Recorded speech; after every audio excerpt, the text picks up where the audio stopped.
Marcus Aurelius is one of the most famous and well-known Stoic philosophers of all time. He was a Roman emperor from 161 to 180 AD and was the last ruler from a line later known as the Five Good Emperors. He was in one of the highest positions of power in the world at the time and had access to the realization of all his temptations and desires should he wish for them. However, instead of indulging, he dedicated his life to fairness and justice.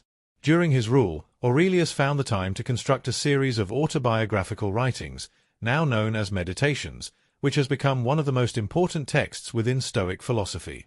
In Meditations, Aurelius provides guides on self-improvement, focusing primarily on taking a cosmic perspective and critically analyzing one's judgment of oneself and others. As a leader of a powerful empire that faced multiple wars during his reign, Aurelius used his Stoic philosophy to let go of stress and worries, striving to be the best and most reliable leader he could be. Stoicism is an ancient and widely recognized philosophy that, beyond being a theoretical framework, serves as a truly inspiring way of thinking and living. The Stoics strongly believed that doing the right thing was the key to individual happiness and that sound judgment and clear rational thinking were necessary for achieving this. With that in mind, in this discussion, we will explore how you can develop a rational mind through 5 important lessons derived from the teachings of Marcus Aurelius. The first lesson is to train your perception. Marcus Aurelius states, "Choose not to be harmed and you won't feel harmed. Don't feel harmed and you haven't been." One of the greatest lessons of Stoicism is to take control of your perception. We instinctively judge everything we encounter, people, experiences, and situations, assigning them values such as good, bad, boring, or fun. However, this tendency to make constant value judgments can be exhausting and may negatively impact our lives. For instance, labeling a difficult day as awful makes it feel even worse, while dismissing a party as boring ensures it remains an unmemorable event in our week. Often, our initial judgments are influenced by emotions rather than rational thought. Additionally, we tend to exaggerate situations through metaphors and hyperboles, making them seem worse than they actually are. If someone experiences heartbreak, they might say their ex broke their heart, rather than simply acknowledging that their partner no longer feels the same way. The Stoics encourage us to be cautious in our judgments and to practice undoing them, meaning we should strive to look beyond our initial reactions and assess situations through a more rational and optimistic lens. By reframing experiences in a positive or neutral light, we can alter our perspective and improve our overall well-being. Aurelius emphasized that harm only exists if we perceive it as harm. Therefore, we have full control over how deeply certain situations affect us. The Stoics also suggest viewing challenges as opportunities for growth, a practice known as turning the obstacle upside down.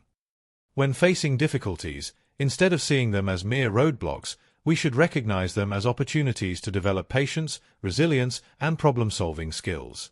Aurelius famously stated, "The impediment to action advances action. What stands in the way becomes the way." By training our perception to see things as they truly are, rather than exaggerating their impact, we can simplify life and navigate challenges with greater ease.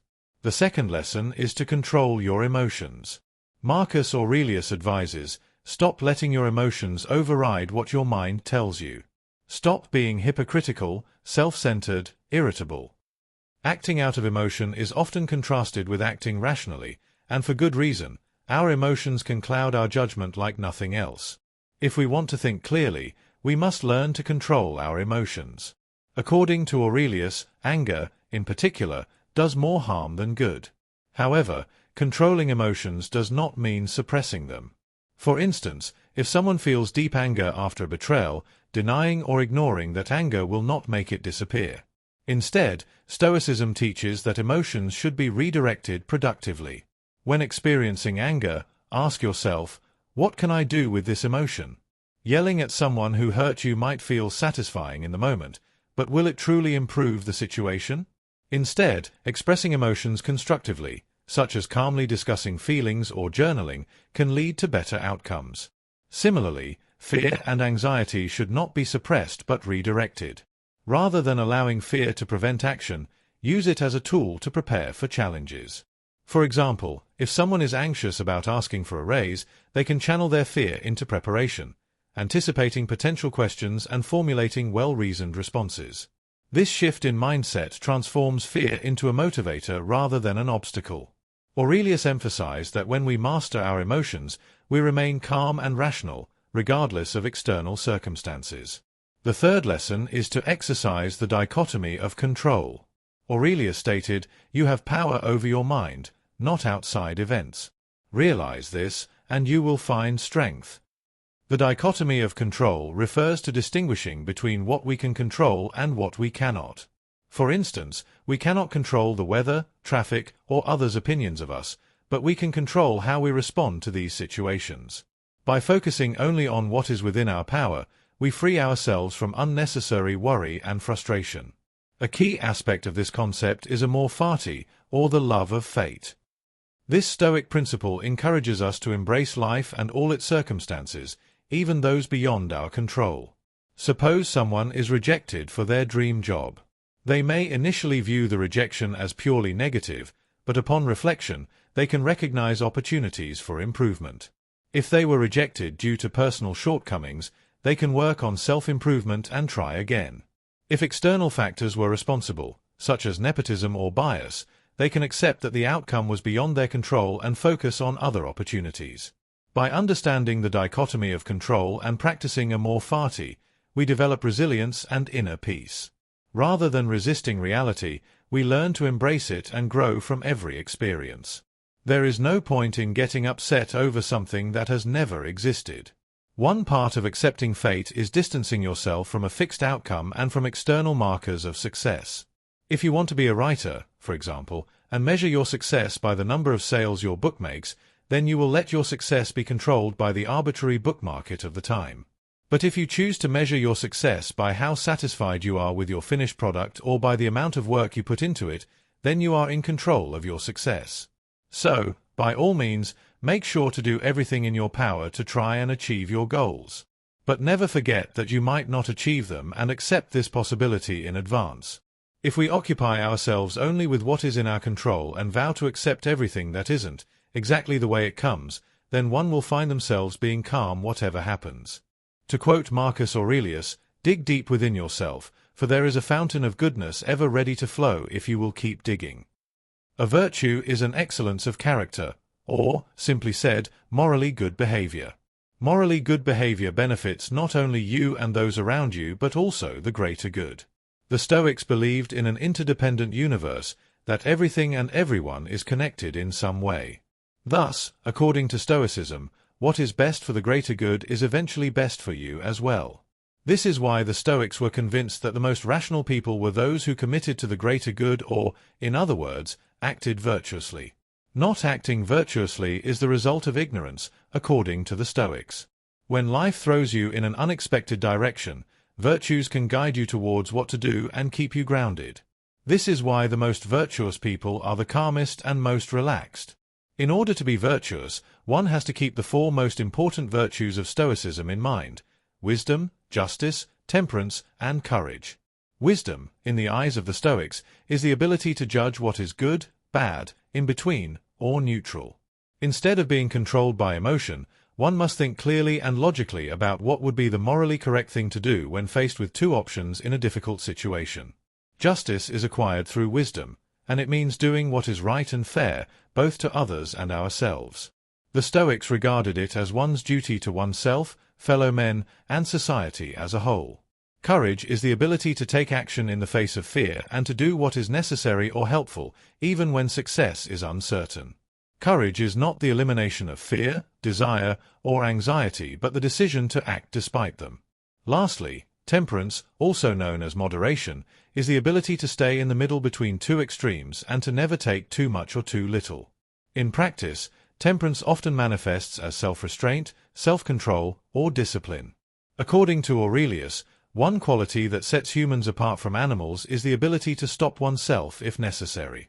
Temperance is important for ensuring long-term well-being over short-term satisfaction.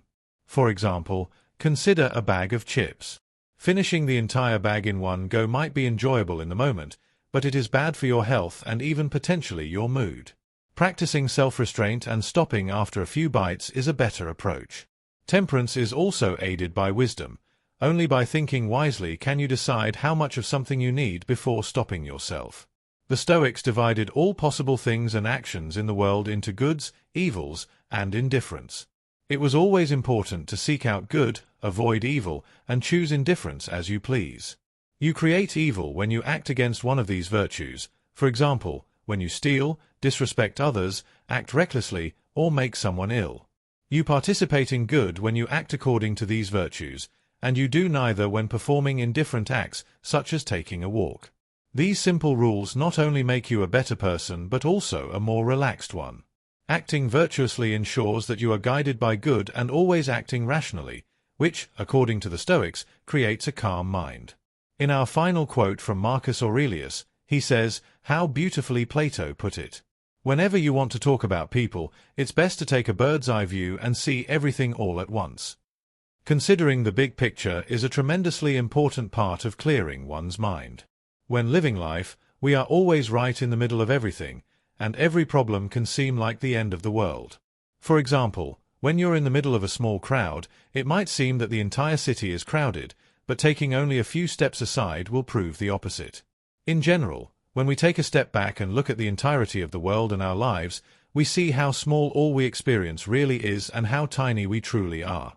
Then, we see how much of the world exists beyond our subjective experience. Many people forget that their experiences and opinions are not the only ones that should matter, even to themselves. Someone who has had a bad experience with dogs might not understand or believe that dogs can be helpful and amazing pets to others unless they consciously consider the possibility of other experiences. From time to time, we all need to take a step back and ask ourselves, what are we forgetting or missing? Doing this can be helpful in a number of ways. Imagine having to choose between staying at your current job or applying for a newly opened position elsewhere. This might seem like a difficult decision, especially if you're not sure whether either option would satisfy you. Maybe you feel okay about your current job and don't want the added responsibility of a promotion, but you do appreciate the better pay that comes with it. You might feel stuck. However, there is so much more to consider. Have you thought about moving into an entirely different field? Or a side hustle, a way to make money in your free time alongside your current job? Perhaps immersing yourself in a hobby to shift your focus away from time spent doing something you don't enjoy as much? There is a big chance that many options in life exist that you're not even aware of. Looking at the big picture instead of focusing only on what's right in front of you can be tremendously helpful when making a decision. Looking at the grand scheme of things is not only useful for deciding what is important but also when forming an opinion. To judge a situation properly, you need to know about all possible options and perspectives. Furthermore, taking a step back means distancing yourself from your own biases. When you let go of your own desires for a moment, you might be reminded of the people around you and your duty to them. In the heat of the moment, littering might not seem like a big deal, but when you step back and consider the broader impact, what if everyone did the same? You realize the insignificance of your impulse compared to the well-being of the world. As mentioned before, the Stoics believed that everything in the world is interconnected and that improving the general well-being of the world ultimately benefits you as well. Thus, taking a step back and considering the world as a whole rather than just your own life is tremendously important. When facing a choice, hardship, problem, or change, you can inwardly ask yourself some important questions. This can be in the moment or later, perhaps while reflecting on your day during a walk or journaling, something Aurelius was particularly fond of. The most common questions to ask yourself include, what could the long-term effects of my choice or action be? How could someone else's perspective on this differ from mine? Do I know someone in a similar situation or with similar goals who could help? Does my choice or action affect my well-being? Does it affect the well-being of those around me? Are there any choices I have not yet considered? Taking the time to consider all aspects of the world helps you understand your actions, thoughts, life, and choices more clearly, and it also allows you to help the world. When you consider the whole picture, you gain an overseeing perspective that frees you from unnecessary restraint, bias, or doubt.